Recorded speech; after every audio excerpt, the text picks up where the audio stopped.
not going. Oh, yeah, now. We are live. Yes. Hello. Welcome to our live tonight. But before, yes, tonight we want to talk about something that sounds very simple, but honestly changes everything: self discipline. Because many people have dreams, many people want a better future, many people say they want changes. But discipline is usually the difference between people who only wish and people who actually move forward. The truth is, discipline is important not only in business, but also in life, in mindset, health, finances, relationships, everything. So, ladies, thank you so much for being here tonight. But before we discuss this topic, we want to introduce first ourselves. I start with myself. I am Mercy, originally from the Philippines. I am migrated here in Germany, and now I am running my online business from home. So, goes to you, Sis Rose, please. Ako talaga ha. Blessed Ikaw na day muna. sa ating lahat, lalo sa ating mga manonood sa anong parte ng mundo. I'm Rosalie, I'm mom of one, originally from Philippines, currently working as dental assistant. And of course, I'm a Christian entrepreneur at my free time. Thank you. Thank you. So, Sarah, please introduce yourself also.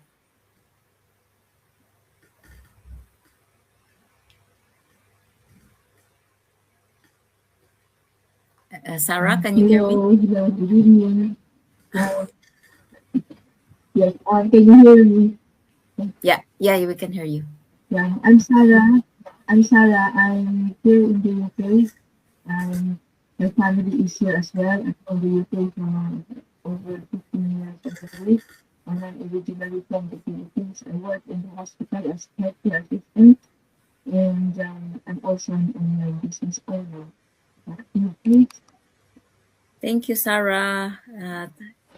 Jeannie, please. Okay, thank you so much, Sis Mercy. So, hello, good evening to all our viewers. Welcome to our live session. My name is Jenny. I'm a Filipina now living here in France. I work in childcare and also running my digital business on the side. And I'm excited for our tonight's topic, so stay tuned. Back to you, Sis Mercy. Thank you so much, beautiful ladies. So our topic for tonight is self-discipline, the bridge between dreams and results. My question is, what does discipline really mean? Let's start with this question now. When you hear the word discipline, what does it personally mean to you? Can I start with Sarah, please? Okay. For me, discipline means showing up even when I don't feel motivated. Because honestly, motivation comes and goes. Some days you feel inspired, and some days you feel tired, and some days you feel stressed or emotional. Because, as you know, um, discipline says I will still do something for my future. Small actions really matters. And that is discipline for me. Yes, that is really true, Sarah. Thank you so much. I think many people wait until they feel ready before they start doing something. But discipline teaches us to move even when we don't feel perfect, right? What about you, Sis Rose? How do you see discipline? Discipline for me. Ano nga ba? Yung tipong alam mo yun, may gagawin pa rin ako sa aking future, kahit maliit lang, isang post, isang video, isang oras na pag-aaral, isang conversation. malaking bagay pa rin yung small action kapag consistent. At napansin ko rin na maraming tao ang yung naghihintay mo ng maging confident bago masimulan. Pero kadalasan confidence nabubuo habang tuloy-tuloy kang kumikilos, habang tuloy-tuloy akong kumikilos. Alam mo ba yung ating topic ngayon is one of my nakasulat talaga yun sa isang side ng part ng aking sasalas namin na motivation, ano yun? Discipline over motivation. Kaya natuwa ako sa ating topic. Kasi once na ikaw ay disiplinado, kahit motivated ka, pero hindi ka disiplinado sa ginagawa mo ay hindi mo magagawa yung dapat mong gawin. Yun lang. Totoo yan, totoo yan. Yeah, many people want fast results, but success is actually built quietly in the background through consistency. Kahit walang nanonood. What is your perspective, Sis Jeannie? Okay, thank you, Sis Mercy. So, para sa akin naman, ang disiplina ay isang uri ng self-respect at self-love. So, for example, tuwing may pinapangako ka sa sarili mo, kahit maliit na bagay, binubuo mo rin yung trust mo sa sarili mo. Yun. At alam nyo yung, I'll tell my experience also bilang isang working mom dito sa France. Naintindihan ko yung pagod na physically, mentally, emotionally drained. Kasi na-experience ko yan minsan. Pero kung may discipline ka sa sarili mo, kahit pagod ka na, may gagawin ka pa ring action para, for example, if you want to learn new skills, you still do the learning kasi gusto mong matuto through discipline. At for example, if you want to achieve your dreams, your goals, you still do little action, kahit maliit lang, like set 1 hour every day. And for example, for me, I work earlier. Napagod talaga ako. But kahit pagod na ako, I still show up for my business and for tonight. Kaya ako nandito. Thank you. Back to you, Sis Mercy. Thank you so much, Sis Jeannie. That is so powerful, really. Thank you. So now, let's talk about why discipline is important in business. Let's go to our business, especially in online, because online business, nobody sees us or nobody tell us what to do, right? We are alone using our cell phone or our laptop or computer, and nobody tell us, hey, you have to do this and you have to do that. So we manage it ourselves. My question is, why do you think discipline is important in building a business? Would you like to go first, Sarah?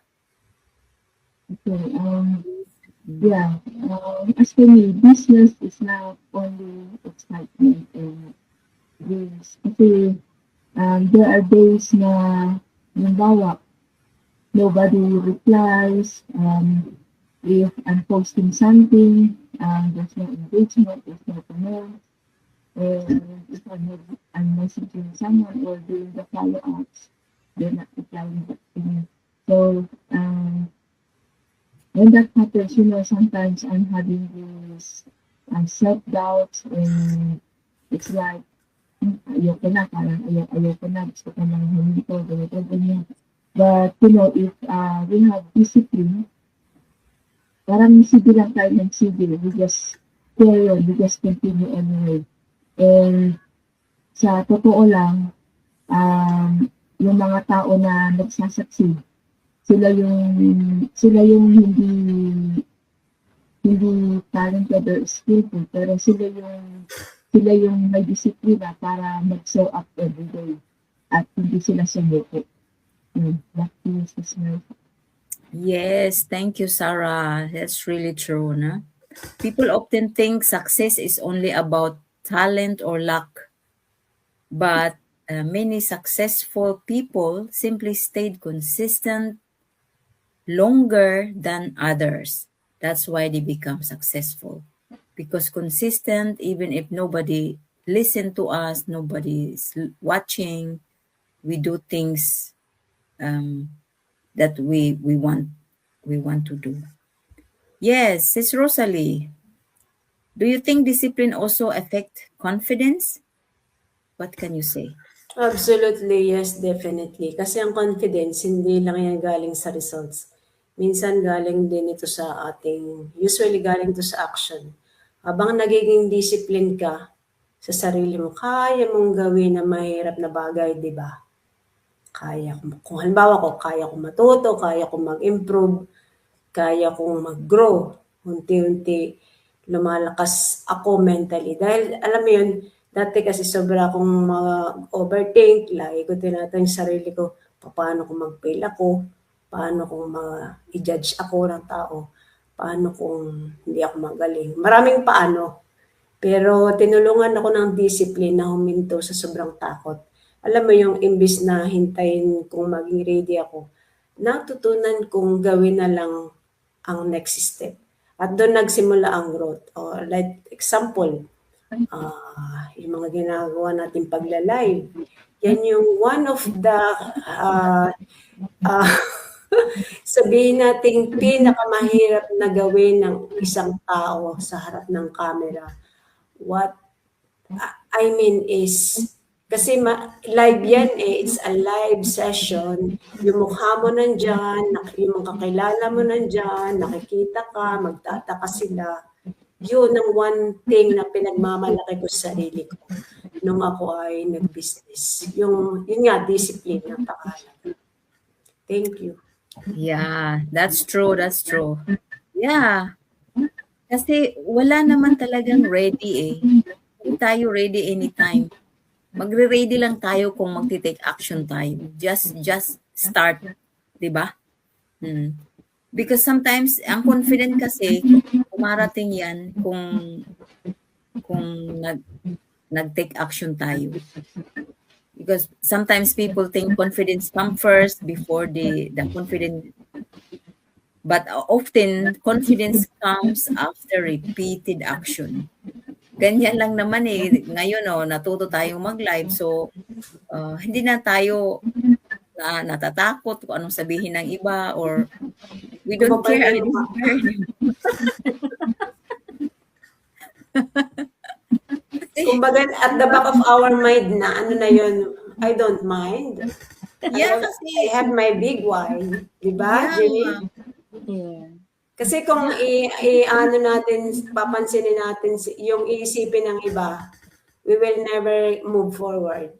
Yeah, that's true. Diba? So,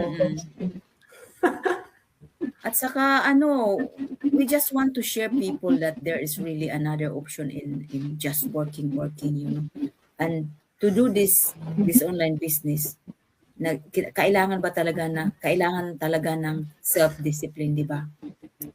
So, ngayon, thank you, Sis Rosalie. Sis Jeannie, what would you say to someone who struggles with discipline? Please. Okay. Wow, mahirap yung question. Okay. Ano nga ba? So, siguro sa mga nanonood natin, sa atin ngayon, if you're this person, ang masabi ko lang sa'yo kung you're struggling with discipline is, you don't need to be harsh on yourself. Yun. Kasi yung siguro yung iba, akala nila pag discipline sasabihin na, ay, kailangan wala tayong, yung parang military. Yung, ako nung bata pa ako, yung first, ko talaga pag yung word na discipline is yung military discipline, yung ganun. Pero hindi pala. So, ang sa akin naman, ang totoong discipline is, yung kahit pagod ka na, yung parang gusto mo nang mag-give up, pero you still keep going kahit mahirap. Yan, that is discipline. So, gaya ng sinabi ko kanina, as a working mom, I work here in France, yung naintindihan ko nga yung pagod, yung parang may mga araw talaga na sobrang pagod dahil nga yung the day is long or yung hindi maganda yung pakiramdam natin sa ano, yung may parang lalagnatin tayo or sobrang pagod yung katawan natin or yun minsan may araw na ay kini-question natin yung sarili natin na uy wala yatang progress, di ba? Pero despite those negative ano, yung parang challenges na sabi ko, yung you still keep going, that's discipline. At also, yung masabi ko lang is, success, it does not belong to people who are the fastest. I think for me, it belongs to people who refuse to quit. Diba? So, yung mga maliit na actions natin, pwede pala yung magpabago sa sitwasyon ng buhay natin. Diba? So, one day, masabi mo lang na, buti hindi ako nag-give up. Diba? Through discipline. Okay? Back to you, Sis Mercy. Thank you. That's really true, Sis Jeannie. Kasi noon ang akala natin yung discipline is like a punishment, di ba? Pero hindi pala. Yung konting bagay na ginagawa natin paulit-ulit, even if it's only 10 minutes, so it will compound over time and hindi mo namamalayan, ang laki na pala ng improvement mo. Now let's talk about personal life and discipline in personal life. Kasi it's not only in the business, it also affects in our mindset, health, finances, our relationships, and personal growth. I realized something na discipline today creates freedom tomorrow. So kasi ang pag dinidisiplina natin ang sarili natin, kahit in hard times, kahit gusto natin matulog, babangon ka eh, kasi gusto mong gawin, gusto mong madisiplina talaga ang sarili mo at you want to be really, yung babangon ka talaga kasi gusto mo talaga yun. Kaya, yeah, it will really create our future. So, Sarah, have you seen discipline help you personally? Yes, oo naman. Kasi bilang isang working mom, marami akong responsibilities. Kagaya ng dito sa bahay, naghahatid din ako ng mga bata. Tapos, nagtatrabaho din ako. Kung wala talagang discipline at time management, talagang magkakagili-gili talaga. Kasi, kapag hindi natin dinisiplina ang sarili natin, na halimbawa mayroong oras sa ganito, may oras sa ganyan, may oras sa ganito. May oras ako sa work, may oras ako sa pagtitinda ng mga bata, sa paglilinis ng bahay. Kasi may oras din ako dito sa online business ko. Kapag hindi ko ginawa yun, ang nangyayari lang sa akin, na nagigising ako, nagtatrabaho, tapos yan, natutulog. Tapos parang cycle, sa cycle na lang yung buhay ko. Tsaka napapabayaan ko din yung business ko, napapabayaan ko rin yung kaya kailangan natin ng discipline at saka it helped me protect time for growth para na rin sa nagiging future ng business at saka as for myself. Back to your house. Thank you, Sarah. That's really powerful, huh? So, Sis Rosalie, what's one thing discipline taught you? Alam mo, isa sa pinakamalaking lesson na natutunan ko, hindi pala dapat feelings, yung ating nararamdaman, ang nagko-control ng ating mga desisyon. Kasi honestly, may mga araw talagang, alam yun, tamad tayo. I'm sure nakaka-relate kayo. Nadi-discourage tayo or emotionally tired, and that's the reality. Pero tinuturuan tayo ng discipline, ng emotional maturity, na hindi lahat ng desisyon dapat nakadepende sa ating mga mood. Alam mo yun, bilang OFW at isang ina, natutunan ko na may mga kasamang sacrifice ang growth. May moments na alam mo yun, ang uncomfortable. May moments na gusto ko na talaga sumuko, pero palaging pinapaalala ko sa sarili ko na, alam mo yun, magpapasalamat pa rin ang yung future version ko dahil hindi ako sumuko ngayon. Kasi bawat discipline, action ay parang, alam mo yung pagtatanim yan na yung butil. Di ba nagtatanim tayo ngayon? Para yung hindi natin nakikita ngayon yung result, let's say, no? But if you continue disciplining yourself, if you continue sa iyong ginagawa na alam naman natin talaga na may bunga, ay makikita natin yung bunga talaga at the end. So, kailangan wag talaga tayo mag-give up. That's all for me. Thank you. Thank you, Sis Rose. Yes, that's really deep, na? And I think many people needed really to hear that tonight, right? So, Sis Jeannie, final thought before we close, please? Okay. For me, sa topic natin, discipline is one of the highest forms of self-love. Kasi kapag may disiplina ka, yung hindi mo susukuan yung sarili mo, you don't give up on yourself. Kahit sa mga goals mo, kahit parang feeling mo yung walang progress or mabagal or kahit nakita mo yung iba hindi ka naintindihan, tuloy ka pa rin, yung ganon. At yun yung journey natin dito sa business. Diba sa akin, yung experience ko, it takes a lot of courage to do that. Diba yung parang lakasan yung loob natin. Kasi kung hindi, ay baka nag-give up na tayo noon pa, diba? So, yung sa akin din is, you just have to, if you want to reach your goals, may kakiba talaga yung mga challenges. At kung hindi, if you don't stick to discipline, yung parang you just rely on emotions, gaya ng sinabi ni Sis Rosalie, baka parang yung direction magiging yung paliko-liko, di ba? Yung ganon. So, yan. That's all from me. Thank you so much, Sis Mercy. Wow. Tonight's conversation was really beautiful. And if there is one thing we hope people remember tonight, it's this. Motivation may start the journey, but discipline is what carries you through. You don't need to be perfect. You don't need to move fast. You just need to keep moving.